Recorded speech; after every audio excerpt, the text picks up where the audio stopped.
3-4 నెలల ఈ సర్కారు కూలిపోతుంది. ఎందుకు కూలిపోద్ది? నేనే చీఫ్ ఏజెంట్గా 2 సార్లు పనిచేసినాడు కోమటిరెడ్డి రాజగోపాల్. అందువల్ల నాకు ఆయన గురించి బాగా తెలుసు. ఆయన నిజాయితీపరుడే కాదు, శక్తిమంతుడు కూడా. ఆయనకు 2 ఏళ్ల కింద నేను కూడా ఆయన పడిపోయాను.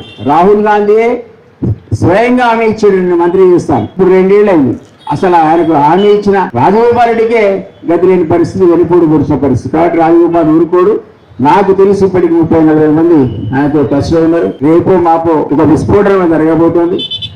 సర్కార్ ఆయన కుప్ప కూరుస్తుంది, ఎందుకంటే వాగ్దాన భంగం చేస్తుంది కాబట్టి. అది దృష్టిలో ఉంచుకొని మనం వచ్చే ఏ ఎన్నికలకైనా సిద్ధపడాలి.